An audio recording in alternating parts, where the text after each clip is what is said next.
সেই মেয়েটি কান্না করতে করতে বাড়ি ফিরে আসছে আর বলছে, আল্লাহ হাই রে, আমি নবীর কাছে গেলাম, আমার অজান্তে ভুল হয়েছে, আমি বিরাট বড় পাপী মেয়ে, আর এই অবস্থাতে নাপাক হালাতে যদি আমি মরে যাই, আমার জাহান্নাম ছাড়া কোনো জায়গা হবে না।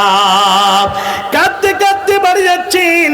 এত সময় এত তওবা করেছেন, কান্না করেছেন। যখন ছেলেটি জন্ম হয়েছে, প্রসব হয়েছে, একটা সাদা জামাতে লেপ্টে নিয়ে বিশ্বনবীর দরবারে হাজির হয়েছে। নবী গো, ছেলে হয়ে গিয়েছে, এখন আর আমার পেটে বাচ্চা নাই। বিশ্বনবী বলছেন, তোমার দায়িত্ব রয়েছে, যাও যাও এই ছোট্ট বাচ্চাটিকে তুমি দুধ পান করাও, 2 বছর ধরে দুধ পান করাও। এর মানে হলো যতক্ষণ পর্যন্ত তোমার ছেলে কিছু খেতে না শিখবে, ততক্ষণ পর্যন্ত তোমার উপরে খোদ কায়েম হবে না। দ্বিতীয়বার সেই মেয়েটি কান্না করতে করতে কান্না করছে আর আল্লাহকে বলছে, আল্লাহ এতদিন সময়টা কাটালাম, ছেলে প্রসব হয়েছে, আল্লাহ এই অবস্থায় যদি আমার মরণ হয়ে যায়, তাহলে আমি খুব বড় পাপী মেয়ে, জাহান্নামে যাব। এরকম কান্না করে ছেলেটিকে কোলে করে বাড়ি ফিরে আসছে। হে যুবক ভাইরা, হে মা জননীরা, আবার ওই জায়গাতে এসে দুধ পান করিয়ে যখন ছেলেটি কিছু খেতে শিখেছে, বুখারীর হাদিস, নবীজি বলেন, সেই মেয়েটি ছেলেটির হাতে একটা রুটির টুকরো ধরিয়ে দিয়ে ছেলেটিকে কোলে করে নিয়ে বিশ্বনবীর দরবারে হাজির হয়েছে। নবীজিকে বলছে, নবী গো, এই যে দেখুন আমার ছেলেটি সুন্দরভাবে খেতে শিখে নিয়েছে। নবীজি কনফার্ম হয়ে গেলেন। হওয়ার পরে কয়েকজন সাহাবীকে বললেন, এসো এসো তাড়াতাড়ি করে এই ছেলেটিকে একজনকে দিয়ে বলছে, যাও এই ছেলেটিকে লালন পালন করো, আর এই মেয়েটিকে নিয়ে চলে যাও একটা এরকম মরুভূমির প্রান্তরে একটা ময়দানে নিয়ে গিয়ে বুক পর্যন্ত মাটি খুঁড়ে পুঁতে দাও, আর পটি দিয়ে তাকে ইট পাথর মেরে মেরে তাকে রজম করে দাও। সেই রকম করে নিয়ে যাওয়ার পরে ইট পাথর বুক পর্যন্ত পুঁতে মারতে লেগেছে। এর মধ্যে এরকম মারতে মারতে খালিদ বিন ওয়ালিদ একজন সাহাবী এই জায়গাতে একটা পাথর গুটিয়ে তার যখন মাথায় মেরেছে, মাথা থেকে রক্ত শিশকি বের হয়ে তার শরীরে পড়েছে। খালিদ বিন ওয়ালিদ কয়েকটা কথা বলে দিয়েছে, ছি ছি ছি ছি, হাই রে, একজন জেনাকারী মেয়ের রক্ত আমার শরীরে পড়ে গেল, আমার পাক পবিত্র শরীরে পড়ে গেল। এই কথাটা যখন এইরকম ভাবে তার অন্তরে গিয়েছে, কয়েকটি কথা বলে আবার সেই মেয়েটি যখন দুনিয়া ছেড়ে বিদায় নিয়েছে, উঠিয়ে নিয়ে এসে নবীজি বলছেন, তার জানাজার ব্যবস্থা করো, তার জানাজার সালাত হবে, জানাজার ব্যবস্থা করো। বিশ্বনবীকে খালিদ বিন ওয়ালিদ বলছেন, নবী গো, একজন জিনাকারিনী পাপী মেয়ে, জঘন্য মেয়ে, এইরকম ভাবে আমি পাথর মেরেছিলাম, একটা ইটা মেরেছিলাম, এইরকম রত্ন আমার শরীরে পড়েছে। এই কথা যখন বলেছে, নবীজি বলছেন, খালিদ বিন ওয়ালিদ, সে মেয়েটি পাপ করেছে ঠিক আছে, পৃথিবীর বুকে সে মেয়েটি এত পাপ এরকম ভাবে তওবা করেছে, এত তওবা করেছে, এত তওবা করেছে, তার তওবা গুলো বন্টন করা পৃথিবীতে যাবে না। জানেন, আজকে বিয়ের পরে 6.5 ছেলের বাপ পালিয়ে গেল, 12.5 ছেলের মা পালিয়ে গেল, কত কি এলাকাতে। আর ওয়ার্গিফের লোক দেখে চাপাত চাপাত করে চোখ চোরাতে কথা বলছে, বলিয়েন না, নামাজ না পড়তে পারে, ঈমান আছে, মুখ একদম গফস আছে। আরে গুনাহ যদি হয়ে যাও থাকে, কাউকে জানেন না, তওবা করেন, তওবা নাসুহা।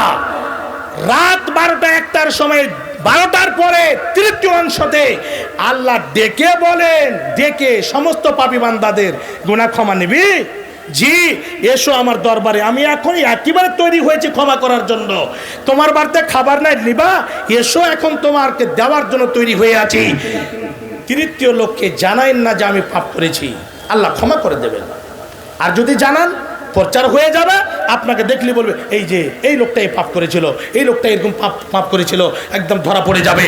আর বিশ্বনবী বলছেন কোনো মানুষ যদি কোনো মানুষের আইবকে ছুপিয়ে নেয়, আমি বুঝতে পারছি হুজুর, বুঝতে পেরে লেছি, আল্লাহকে তাকে বলি সারা, তো কোনো লোক যদি এরকম পাপ করে নেয়, আপনার যদি নজর পড়ে যায়, তাহলে পরে বলতে হবে কি জানেন, ভাই দ্বিতীয় লোককে আমি বলবো না, তুমি এখান থেকে সতর্ক হয়ে যাও, তুমি এখান থেকে ফিরে আসো, না হলে কিন্তু তোমার ইজ্জত তার হয়ে যাবে, এহকালে গুনাহগার পরকালে গুনাহগার। আর যদি এরপরও তুমি করো, তোমার সম্পর্ক আল্লাহর সাথে থাকবে, আমি কিন্তু বলা বলি করবো না। এর যদি আপনি আজকে ছুপিয়ে এলেন, বলা বলে যদি না করেন, আল্লাহ রাব্বুল আলামিন বিশ্বনবী বলছেন আপনার আইবটা আল্লাহ সেই কিয়ামতের দিন, সে ভীষণ দিনে আপনার আইবটা আল্লাহ ছুপিয়ে নেবেন। জি বাপজান আমার, এই শিক্ষাগুলো কোরআন হাদিসের শিক্ষা, এই মাদ্রাসা, আল্লাহু আকবার, এই মাদ্রাসার যদি জীবনী দেখেন, তাহলে একবার আসবেন, সুন্দরভাবে বসবেন, দেখবেন আপনারা আমার বাবার বয়সের, দাদার বয়সের, আমি এই মাদ্রাসাতে এক করে 1-2 করে 7 বছর পড়াশোনা করেছি।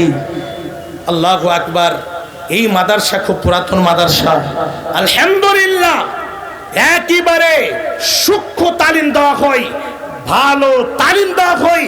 এটা আমার নিজের জ্ঞানের কথা আপনাকে বলছি, আল্লাহর ওয়াস্তে এই মাদ্রাসার কাজ দেখছেন, আলহামদুলিল্লাহ। ইখলাস যদি থাকে, আমার যদি ইখলাস থাকে, আপনি দেখবেন যে আমার বাড়িতে তারাক্কি হবে, আপনার ইখলাস থাকে আপনার বাড়িতে তারাক্কি হবে। আর মাদ্রাসা, মসজিদ, যত যা কিছু আছে, যারা জিম্মাদারেরা যদি ইখলাসের সাথে কাজ করে, অবশ্যই তার ফলাফল দেখতে পাবেন। এখন দেখছেন এরকম কালে যে নদীতে আমরা সাঁতার দিয়েছি, এখানে একটা তালাব ছিল, পুকুর ছিল, এই পুকুরটাকে ভরে একেবারে মাটি দিয়ে আলহামদুলিল্লাহ বিল্ডিং ঘর তৈরি হয়েছে, আলহামদুলিল্লাহ, দেখে খুবই খুশি হয়েছি। বাপজান আমার, এই দুনিয়াটা হচ্ছে অল্প দিনের জন্য, আল্লাহ মাল, ধন, সম্পদ, টাকা পয়সা, জমি জায়গা সব কিছু দিয়েছে। আল্লাহ রাব্বুল আলামিন কি বলছেন, বান্দা ওয়ানফিকু মিম্মা রাযাকনাকুম মিন ক্বাবলি আন ইয়াতিয়া আহাদাকুমুল মাউত, হে বান্দা তোমাকে জমি দিয়েছি, জায়গা দিয়েছি, ঘর দিয়েছি, বাজার দিয়েছি, মার্কেট দিয়েছি, বাগান দিয়েছি, এত সোনা চাঁদি হীরামণি মুক্তা তুমি পেয়েছো, মরার আগে আগে, মৃত্যুবরণের আগে আগে আমার পথে কিছু খরচ করে যাও। বাপজান আমার, এই খরচ করতে গেলে লাভ কি হবে? আপনি আল্লাহর পথে যে দেবেন, তার জন্য আল্লাহ রাব্বুল আলামিন তৈরি রেখেছেন জান্নাত। যারা ফি সাবিলিল্লাহ এই মাদ্রাসাতে দান করবেন, তাদের জন্য কি ফলাফল? আল্লাহ বলেন, মাসালুল্লাযীনা ইউনফিকুনা আমওয়ালাহুম ফি সাবিলিল্লাহ, যারা আল্লাহর পথে 1 টাকা দান করবে, মসজিদ মাদ্রাসাতে দেবে, তারা যদি 1 টাকা দান করে, তাহলে কি নাকি পাবে? আপনি এখন ধান কেটে গম লাগাবেন, জমির মধ্যে একটা গমের দানা দিলেন, ওই গমের দানা থেকে একটা টেক বের হয়ে আসলো, ওই টেক থেকে একটা গাছ বড় হলো, গাছের আকার ধারণ করলো, আবার চতুর্দিকে একটা একটা করে বাচ্চা ছাড়তে ছাড়তে 7খানা গাছ হলো, 7খানা গাছে 7খানা শীষ হলো, আর 1খানা শীষে 100 করে দানা হলো। আল্লাহ রাব্বুল আলামিন উদাহরণ দিয়ে বলছেন, বান্দারে তোমরা যে দান করবে, দানের খাত করে এরকম মিসাল, 1 টাকা দিলে আপনার 700 গুণ নেকি হবে। গম লাগালেন একটা, 700 শীষ হলো, একটা শীষে 100 করে পেলেন, 700টা দানা পেয়ে গেলেন, লাগালেন একটা, 700 পেলেন। দান করবেন 1 টাকা, 700 গুণ নেকি হবে। আমার শ্রদ্ধা ভাজন যারা মুখে আখলাকুর রহমান সাহেব দাওলা পঞ্চায়েত থেকে এসেছেন, ইনি দিনের জন্য খুব কাজ করেন। টাকা 3000 দোয়া হয়, এটা ডোপিং করে থাকবে না, আপনি তো যাচ্ছেন, আপনার ডেটও ফাঁকা নাই, আমার সাথেও ডেট ফাঁকা নাই। আপনার কথা হলো এই মুখিয়াজির ফের কে হচ্ছে আপনার? ও আল্লাকরাব ফালাকরাব আছে, কথা বুঝেন না? পড়োশির হক বেশি আছে। একটা লোক যদি জেনা করে অন্য মেয়ের সাথে তো 1 গুনাহ, আর পড়োশির মেয়ের সাথে জেনা করলে ডাবল গুনাহ। পড়োশির লোক যদি না খেয়ে শুয়ে আর তাহাজ্জুদ পড়ে আল্লাহু আকবার একদম খারাটা লিছে, নামাজ হিসবে পড়োশির খবর নিয়েছ? জি, টাকা 10,000 লিব, টাকা 3,000 নগদ, কই 3000 দেন, 5000 টাকা দিব, 5000 5000 5000 মেলে যাচ্ছে, মোটে? দেখুন ঘর যাবে। আচ্ছা এক কাজ করেন মুখিয়াজি, না, আল্লাহ।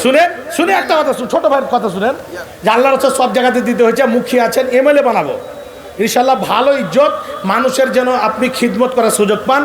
আপনি টাকা দিয়েন না, এই 5000 টাকা নিব, আর এক কাজ করেন 1000 ইট গালা দিয়ে দেন, মাদ্রাসার সাথে কাজ দিবে, যখন ভাটা চালু হবে কিনা ওদিক থেকে ওই মিঠা প্যাক আর কোঁকড়া মুকড়া ইট গালা পাঠিয়ে দেবেন 1000 বাকি সাকিরা নগদ হয়েছে, নগদ।